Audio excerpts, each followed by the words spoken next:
And when the sense of self is developed, it helps you shape your self-image, shape your self-worth, know your beliefs and values, your motives, what boundaries are important to you, what things goals you want, your interests, your dislike, and your self-esteem and self-worth.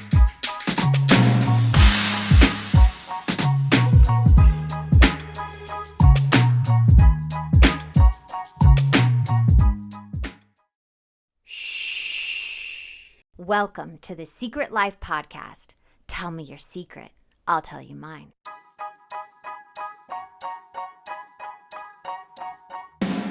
Sometimes you have to go through the darkness to reach the light. That's what I did.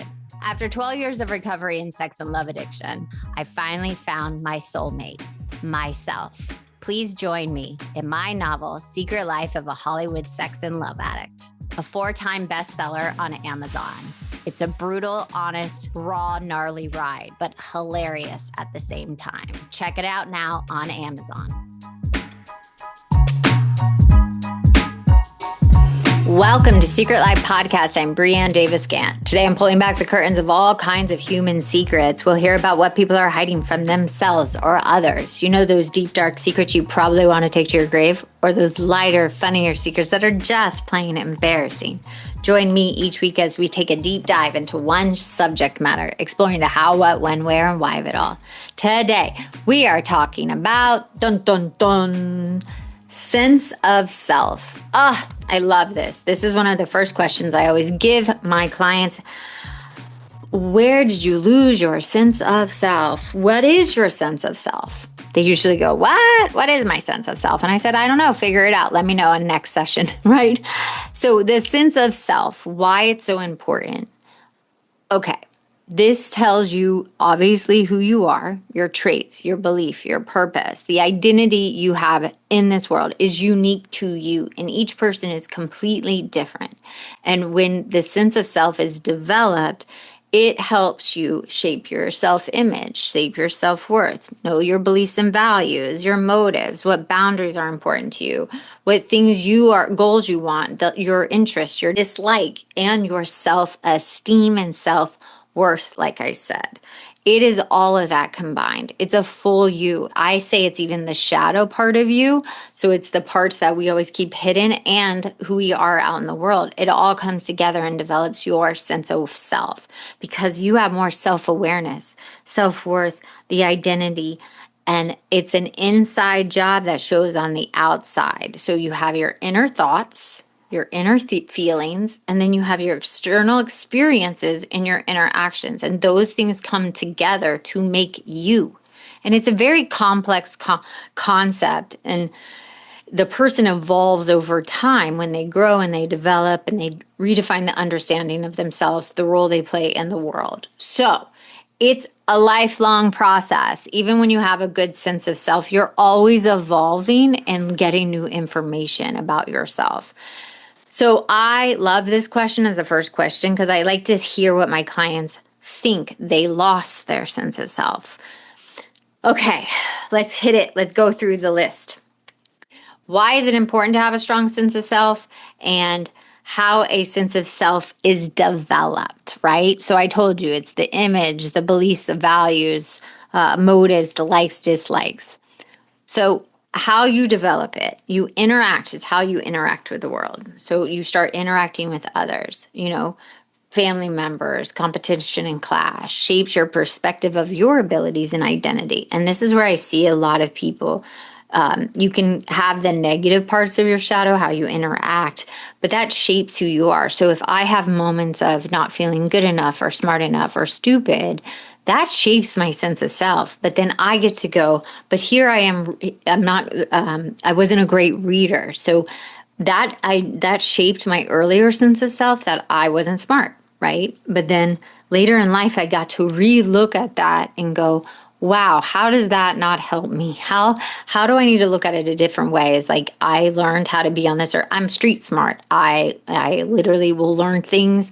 I will keep working on things. I'm a hard worker because it didn't come easy to me. And that shaped my drive, my ambition to do better, to learn even more. So that shaped my sense of self in a different way than when I first just thought I was stupid. My memories, my life events, relationships to others, that identifies how I see my identity in relationships. Now, at the beginning, like I said, it was a trauma upbringing. So I didn't have a strong relation to others. And through my own shadow work and my inner child work and looking back, it's like, oh, that was a survival tactic. And now I can look at it like, oh, here's all the memories. And I used to be a shy kid and turned inwards. And I'm still an avoidant and an isolator at times. But then I learn how to do new skills to open up to the world, to reveal my true, raw, authentic self. And I feel really great about that now. I have no secrets. I have no shadow that people don't know about. I'm good. I don't judge other people's shadow and I don't judge mine. My inner thoughts and opinions. This one took a long time because an addict's thinking, that's the thinking disease. So who I am, my motives, my purpose in the world. People, it takes a long time to find your purpose. And sometimes it's never even truly defined if you're not searching for it or open to what the universe brings to you.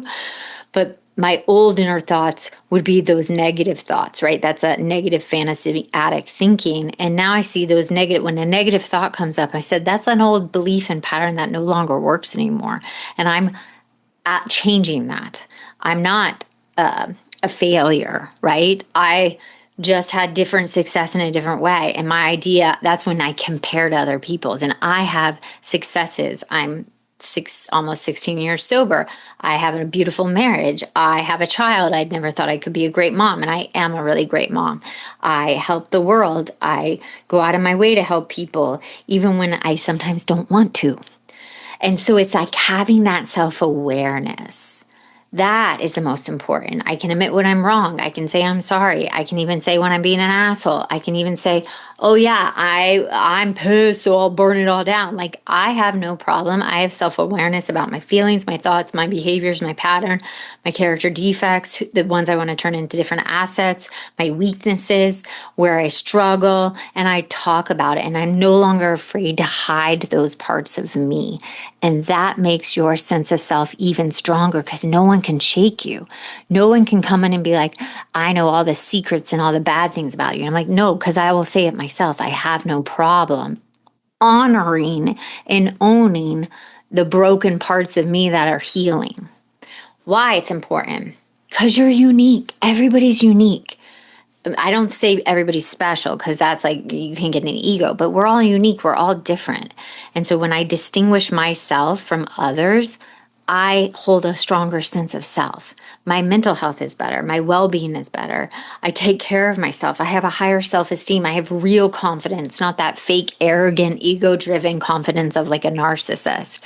I feel confident in what I say, what I do, how I show up, keeping my word, honoring if I've been an asshole. I can say all those things and I can put my shit out there because I know it doesn't define exactly who I am. It's just a part of me.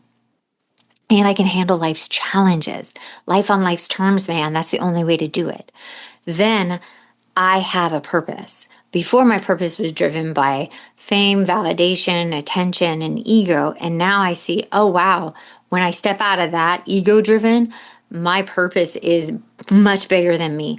Giving back to others, showing up authentically, being my raw self, showing my shadow parts so I can help other people get and accept their shadow parts. So here are the signs of having a strong sense of self. I consider the opinions of others, but I make my final decision in my life. Number 2, I am genuinely aware of my feelings, thoughts, needs, and wants. 3, I allow others to feel and think differently than I do. I tell people all the time, like, take what I say or throw it all out. You have your opinion, I have mine. Number 4, I can empathize with others without taking on their burden. I don't. That's their jam. That 99% of the time, it has nothing to do with me. 2 + 2 = 5. Go ahead. Number 5, I have a clear sense of priorities and preferences and can clearly express them. Not as man, not as attacking, but this is how I feel. I'm allowed to feel this way. Number 6, I accept responsibilities for the outcomes of my choices. There are times I have lit a match on purpose because I was frustrated trying to help somebody and I knew it was going to kind of blow up, and I take responsibility for that. Now, would I do it differently? Probably not. And that's okay. I can admit that too. But sometimes I push it to get that person to see themselves. And at that time, they don't want to see themselves. And that's okay. But that was my choice to push it that hard, to light the match, to say those things, to get that person to see that they're hurting other people, that they're acting in their disease. Number 7, I enjoy the company of others, but I also enjoy time alone. Number 8, I can be flexible when things don't go as planned. Go with the flow, man. Go with the flow. Number 9, I can take a stand for myself and others when I see injustice or unkindness. And in the world today, that's important, to stand up for others, to take care of others, and that it's not all about you. And number 10, I feel free to do things that I enjoy and I feel like I deserve self-care. That was a hard one, the deserve self-care part. So with all of that, what does it completely? Can hold every part of me, set firm boundaries, stick to my values, accept responsibility, receptive to change. I change all the time, truly accept myself. Don't rely on approval of others from the outside. And no, it's not outside shit, it's inside shit. Awareness of my feelings and my emotions and feeling them. And I make my decisions independently. I take information from anywhere and everywhere, and then I make my own decision. And that is a true sense of self. And there's going to be challenges. You're going to learn more all the time. You're going to become an observer of you, and that makes a strong sense of self. So I hope you enjoy this. I hope you look at your sense of self and start working on it even more, and what you can get rid of and bring closer to you and bring out in yourself that you haven't shown the world yet. Thank you for listening to Secret Life Podcast. I hope you enjoyed the episode. Send me your questions or thoughts to secretlifepodcast@icloud.com. Until next time. Thanks again for listening to the show. Please subscribe, rate, share, or send me a note at secretlifepodcast.com. And if you'd like to check out my book, head over to secretlifenovel.com or Amazon to pick up a copy for yourself or someone you love. Thanks again. See you soon.